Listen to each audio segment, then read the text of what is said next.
이루어지도록 주님만 내게 주소서. 이사야 선지자는 하나님으로부터 너무나 황당한 말씀의 명령을 받았습니다.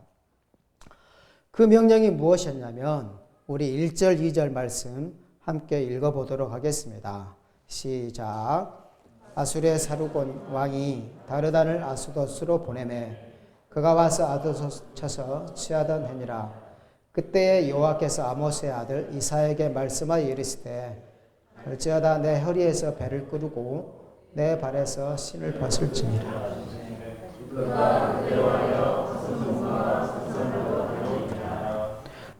지금 이란과 이라크 지역에 위치하였던 아수르 나라는 당시의 최강대국이었습니다.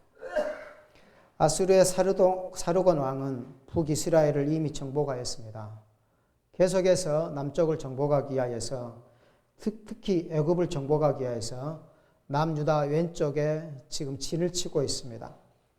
그리고 블레셋 아수도시라는 도시를 그 다르단이라는 자를 파송하여서 쳐서 취하였습니다.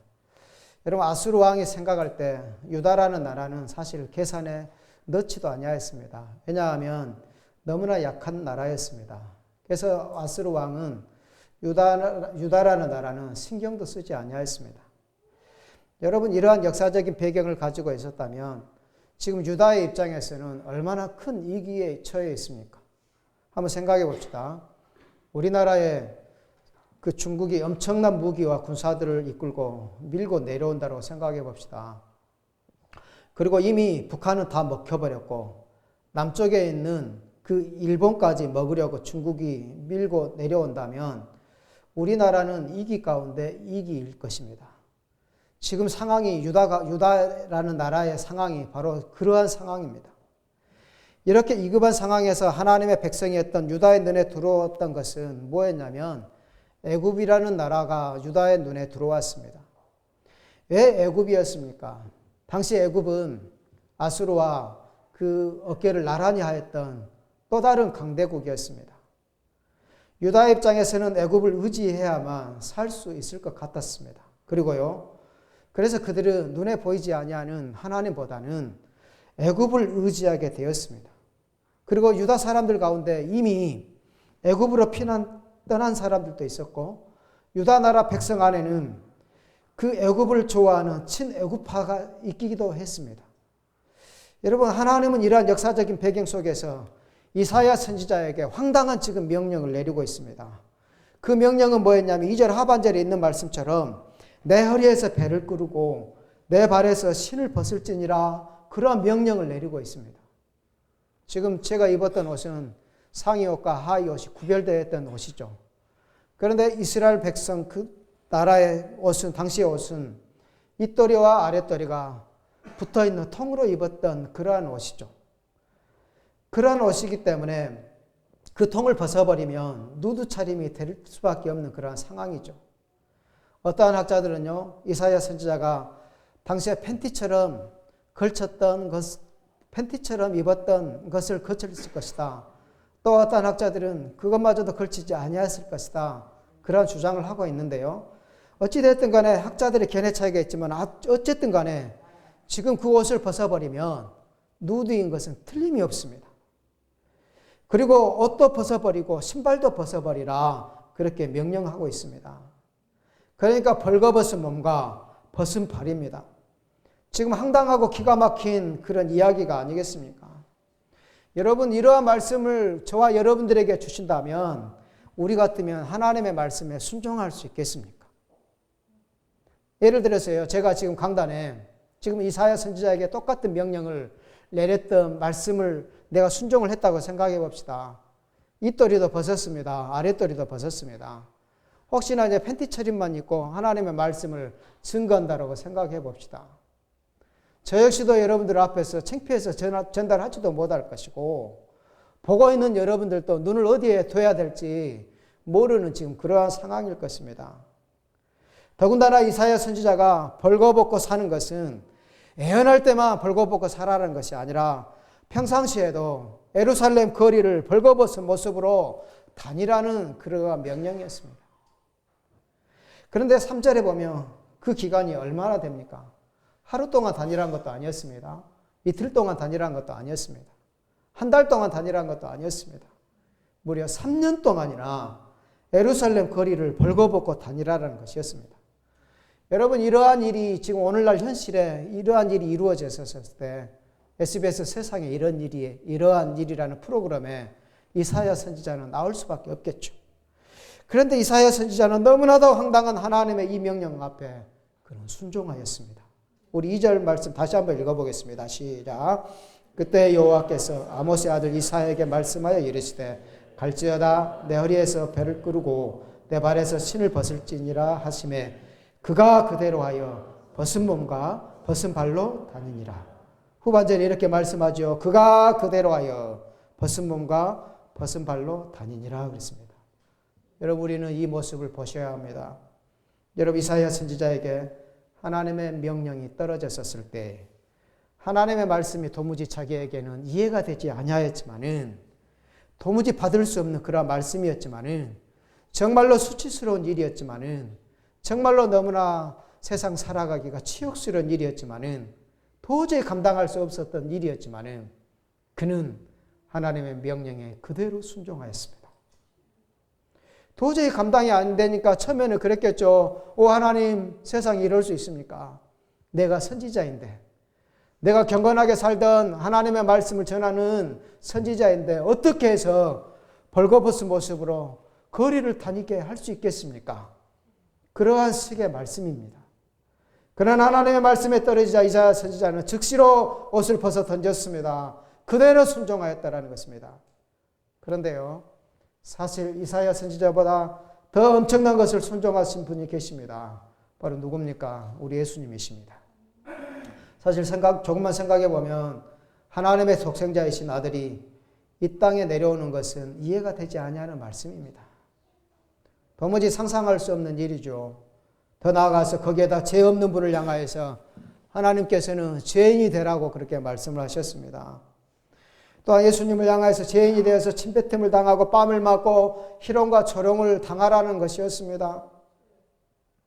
실오라기 하나 걸치지 않는 가장 수치스러운 모습으로 가장 극악한 그런 죄수의 처형 방법이었던 십자가의 처형을 하나님께서는 주님을 향하여서 당하도록 그렇게 하셨다는 것입니다. 그런데 여러분, 예수님께서는 하나님의 말씀에 순종하였습니다. 그것도 죽기까지 순종하셨다는 것입니다. 저와 여러분들에게 지금 무엇을 말씀을 합니까?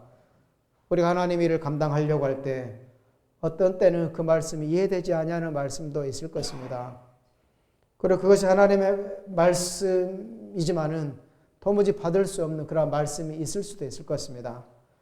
그럼에도 불구하고 우리는 오늘 말씀에 빗대어서 우리는 이해되지 않고 내가 도무지 상상할 수 없는 말씀이라 할지라도 그 말씀에 우리는 순종해야 될 줄로 믿습니다. 그 말씀이 하나님의 말씀이기에 내가 수치스러워도 내가 치욕스러워도 내가 창피해서 얼굴을 들 수 없을지라도 그 말씀이 하나님의 말씀이기 때문에 우리는 순종해야 될 줄로 믿습니다. 그런데 분명히 이렇게 순종하는 사람들을 통하여서 하나님의 역사는 일어나게 된다라는 사실들을 여러분들은 기억할 수 있기를 바랍니다. 여러분, 예수님은 죽기까지 순종했습니다. 마찬가지로 이사야 선지자는 수치와 치욕을 무릅쓰고 순종했다라는 것입니다. 그렇다면 하나님께서 왜 이사야 선지자에게 굴욕적인 모습을 당하게 하셨겠습니까? 그 이유가 어디에 있겠습니까? 우리 3절 읽어보겠습니다. 시작. 여호와께서 이르시되 나의 종 이사야가 3년 동안 벗은 몸과 벗은 발로 다니며 애굽과 구스에 대하여 징조가 대표가 되었느니라. 여기 말씀해 보면 나의 종 이사야가 3년 동안 벗은 몸과 벗은 발로 다니며 애굽과 구스에 대하여 무엇이 되었다고 했습니까? 징조와 애표가 되었느니라. 그렇게 말을 했습니다. 여러분, 성경 말씀을 보면 하나님께서는 사람들에게 다양한 방법으로 소통하고 있는데요. 어떠한 때는 시로 소통하고 어떠한 경우에는 잠언의 말씀을 통하여서 말씀하셨고 때로는 애언이나 묵시를 통하여서 때로는 편지를 통하여서 때로는 법률로 통하여서 때로는 역사적인 말씀을 통하여서 소통하고 있습니다. 그런데 하나님의 백성들에게 다양한 방법으로 말씀을 하시는데 오늘 본문에서는 하나님께서는 상징적인 행위를 통하여서 말씀을 하고 있다는 것입니다. 그러니까 한마디로 말하면 지금 모든 백성들에게 이사야의 벗은 몸을 통하여서 시청각 교육을 지금 하나님께서 백성들에게 행하고자 하시는 것이었습니다. 지금 하나님께서 이렇게 말씀하시는 것은 하나님의 백성들을 하나님께서 관심을 갖게 하고 그들을 통하여서 자극을 갖도록 하시는 것이었습니다. 당시 하나님의 백성들이 얼마나 둔한지, 하나님의 백성들이 얼마나 완악한지 웬만한 그런 선지자의 말씀을 듣지도 아니하였습니다. 그래서 하나님께서는 이사야 선지자를 통하여서 이제는 옷을 벗으라, 신발을 벗으라.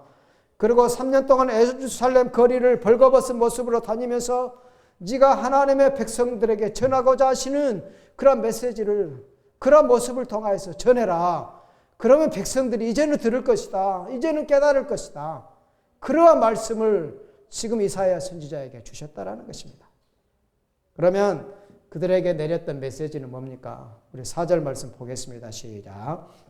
이와 같이 애굽의 포로와 구스에 사로잡힌 자가 아수르 왕에게 끌려갈 때에 젊은 자나 늙은 자가 다 벗은 몸과 벗은 발로 볼기까지 드러내어 애굽의 수치를 보이리니. 지금 하나님께서는 이사야의 벌거벗은 몸을 통하여서 애굽의 포로와 구스에 사로잡힌 자가 끌려가는 것을 보여주고 있다는 것입니다. 즉 너희가 애굽을 지금 의지하고 있는데, 너희가 지금 구스를 의지하고 있는데, 너희가 의지하고 있는 애굽과 구스 사람들이 포로가 될 것이다. 다시 말하면 너희가 의지하는 애굽의 세력이, 너희가 의지하는 구스의 세력이 이렇게 벌거벗겨서 아수르에게 끌려가는데 그들이 뭐가 대단해서 그들을 지금 의지하고 있느냐? 그러므로 너희는 이제는 애굽을 의지하지 말아라. 너희는 이제는 구스를 의지하지 말아라. 누구를 의지하라는 것입니까? 바로 만군의 하나님 여호와를 의지하라는 것입니다. 내가 너희의 답이다. 내가 너희의 희망이다. 내가 너희의 문제 열쇠다. 내가 그러므로 너희는 나를 의지하라. 다른 사람이 아닌 나 만군의 하나님을 의지하라. 지금 이러한 메시지가 아니겠습니까? 여러분, 하나님께서는 지금 우리에게 이 말씀을 왜 주셨습니까? 이 말씀을 왜 하셨습니까? 사랑하는 성도 아무개야, 지금 사랑과 세상에게 소중한 인생을 걸지 말아라. 세상에 희망을 걸지 말아라. 사랑과 세상의 모든 것을 걸어놓고 살면 그것 때문에 너희들에게 지금 어려움을 당하게 될 것이다. 그러므로 아무개 성도야, 사람을 의지하지 말아라. 세상을 의지하지 말아라. 내가 너희의 답이다. 내가 너희의 희망이다. 그러니까 마음을 다하고 뜻을 다하여서 힘을 다하여서 그 하나님만을 너희들이 사랑하라. 지금 이러한 말씀을 우리에게 주시고 있다는 것입니다. 그것도 가슴이 터져라. 하나님께서 이사야의 벌거벗은 몸과 행위 예수를 통하여서 저와 여러분들에게 지금 말씀을 하고 있다는 것입니다. 그렇다면 왜 우리가 사람을 의지하지 말아야 됩니까? 여러분, 이사야서 2장 22절을 함께 읽어보도록 하겠습니다. 시작. 너희는 인생을 의지하지 말라. 그의 호흡은 코에 있나니 새말 가치가 어디에 있느냐. 여기 보면 인생의 호흡이 어디에 있다고 했습니까? 그 호흡은 코에 있다라고 말씀했습니다. 인간은 연약한 존재라는 것입니다. 인생의 호흡이 중지되면 끝난다라는 것입니다. 이러한 존재가 사람인데 어떻게 이러한 존재에게 우리의 인생을 걸 수 있느냐. 그런 말씀을 주시고 있다는 것입니다. 또 이사야 40장 15절 말씀을 함께 보겠습니다. 시작. 보라, 그에게는 열방이 통의 한 방울 물과 같고 저울의 작은 티끌 같으며 섬들은 떠오르는 먼지 같으리니. 여러분, 온 세상의 모든 나라를 다 합쳐도 하나님 앞에서는 통의 물 한 방울이라 그렇게 말씀했습니다. 세상의 통이 얼마나 큰지는 모르겠지만 큰 통이 하나 있다고 생각해 봅시다. 큰 통 안에 그 물 한 방울, 그 한 방울이 모든 열방들이 하나님 앞에서는 그 한 방울의 물이라는 것입니다. 또한 하나님 앞에서는 저울 위에 작은 티끌이다. 떠오르는 먼지와 같다라고 그렇게 말씀을 했습니다. 그러니까 전 세계 모든 열방들을 다 모아놓아도 하나님 앞에 가면 하나님 앞에서 비교해 보면 아무것도 아니라는 것입니다. 오직 하나님이 위대하시고 하나님만이 영원하시다라는 그런 말씀이 아니겠습니까? 또 욥기서 8장 13절 14절 말씀을 보면 그 말씀을 읽어보겠습니다. 시작. 하나님을 잊어버린 자의 길은 다 이와 같고 조속한 자의 희망은 무너지리니 그가 믿는 것이 끊어지고 그가 의지하는 것이 거미줄 같은지. 그가 의지하는 사람이 무엇과 같다겠습니까? 거미줄 같다라고 했습니다. 여러분, 우리는 거미줄을 압니다.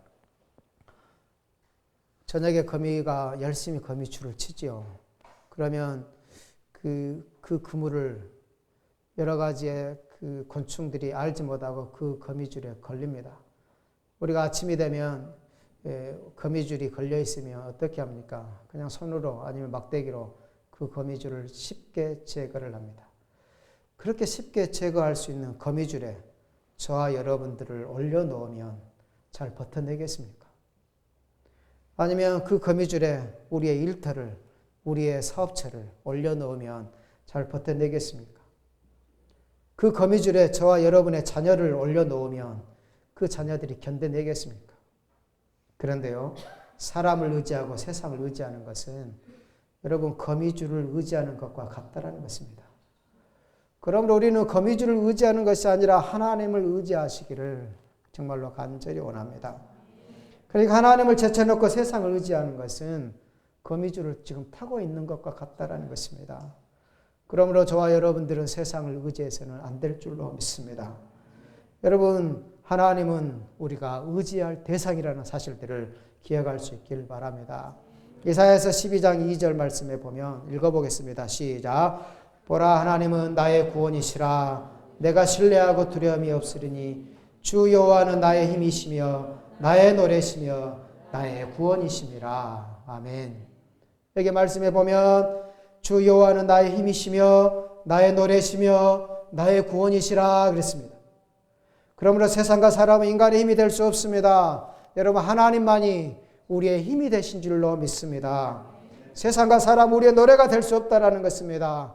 우리의 노래가 되시는 분은 오직 하나님 한 분이시라는 것입니다.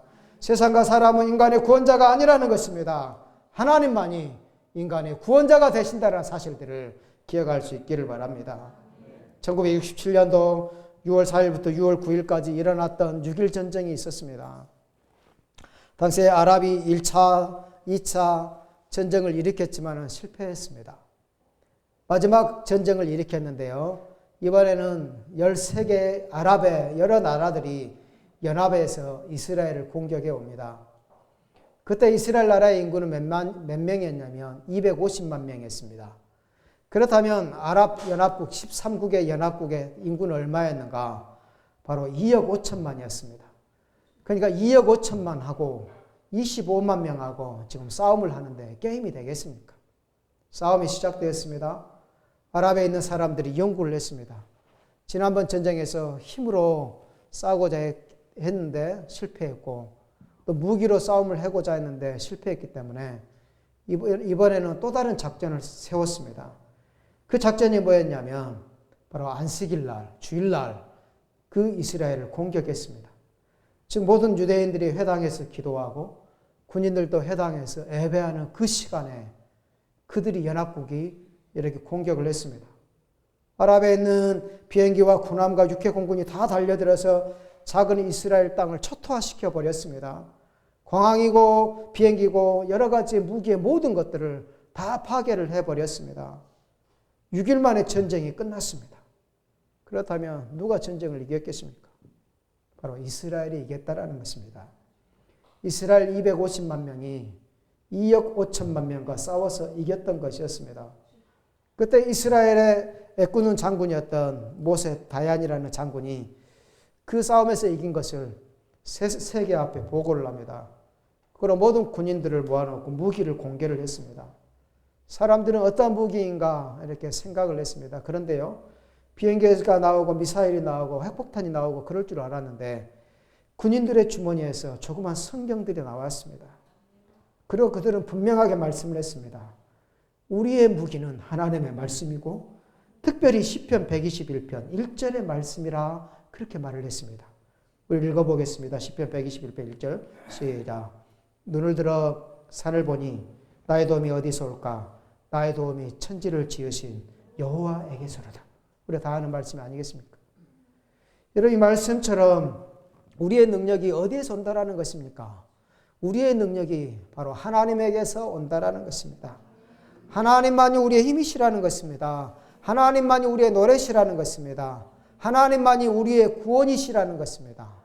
이사야 선지자의 핵심의 메시지는 뭐냐면 그러므로 인간을 의지하지 말라라는 것입니다. 나라도 의지하지 말라라는 것입니다.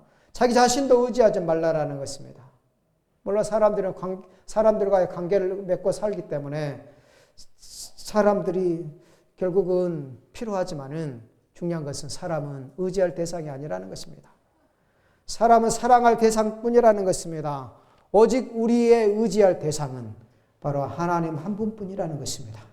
그러므로 하나님을 의지하시길 바랍니다. 하나님만을 의지하는 것이 복 중에 복이요 최고의 복인 줄로 믿으시길 바랍니다. 저와 여러분들이 하나님만을 의지하기 위해서 우리의 삶 속에서 역사하시는데 어떻게 역사하십니까? 마지막으로 성경 말씀을 보도록 하겠습니다. 고린도후서 1장 8절 9절 말씀을 읽어보겠습니다. 시작. 형제들아 우리가 아시아에서 당한 환난을 너희가 모르기를 원하지 아니하노니 힘에 겹도록 심한 고난을 당하여 살 소망까지 끊어지고 우리는 우리 자신이 사형 선고를 받은 줄을 알았으니 이는 우리로 자기를 의지하지 말고 오직 죽은 자를 다시 살리신 하나님만을 의지하게 하심이라. 신약성경에 보면 사도 바울처럼 하나님만을 의지했던 자가 어디에 있겠습니까? 바울처럼 온전하게 하나님을 의지하면서 살아가는 자가 어디에 있습니까?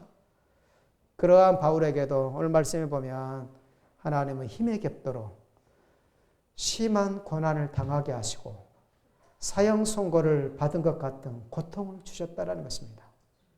그 이유가 뭡니까? 사도 바울은 뭐라고 설명합니까?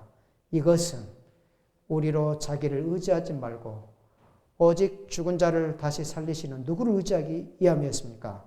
하나님만을 의지하게 하심이라 그랬습니다. 정말 우리에게 어려움을 주시고 우리에게 사형 선고를 내리신 것은 바로 하나님만을 의지하게 하기 위하심이라고 사도 바울은 고백했다라는 것입니다. 요즘 사람들의 입에서 너무나 살기 힘들다 그런 말들을 합니다. 어렵다라는 말을 합니다. 그래서 젊은이들 세대 가운데는 예전에 삼포 세대라 그런 말이 있었습니다. 결혼과 또 뭡니까? 연애와 또 아이를 낳는 것을 포기를 했습니다. 그런데 이제는 3포 세대가 아닙니다. 7포 세대라는 것입니다. 3개 플러스 4개가 있는데요. 인간관계를 포기하고 내 집 마련을 포기하고 희망을 포기하고 꿈을 포기하는 그런 세대 속에 살아갑니다. 젊은이들이 그렇다면 연세가 드신 분들도 어렵기는 마찬가지입니다. 이러한 상황 속에서 우리는 하나님 앞에 왜 하나님 나입니까? 왜 하나님 우리 가족입니까? 왜 하나님 우리의 일터입니까? 왜 하나님 나의 자녀입니까? 이렇게 소리를 치고 싶을 것입니다. 그런데 생각을 보면 역으로 왜 하나님이 나에게 어려움을 주십니까? 바로 오늘 말씀에 나와 있는 것처럼 바로 저와 여러분들이 하나님만을 의지하기 위함이라는 것입니다. 하나님만을 온전히 의지할 수 있는 사람이 된다면 하나님 안에서 우리가 독수리의 날개침이 올라옴과 같은 새 힘이 부어질 줄로 믿습니다. 어느 누구든지 하나님을 의지하면 여러분 세상에 이길 수 있는 능력이 부어질 것입니다. 세상에 감당할 수 없는 사람이 될 줄로 믿습니다. 그러므로 세상을 의지하지 마시고 사람을 의지하지 마시고 우리의 구원자 되시는 그 하나님만을 의지할 수 있기를 바랍니다.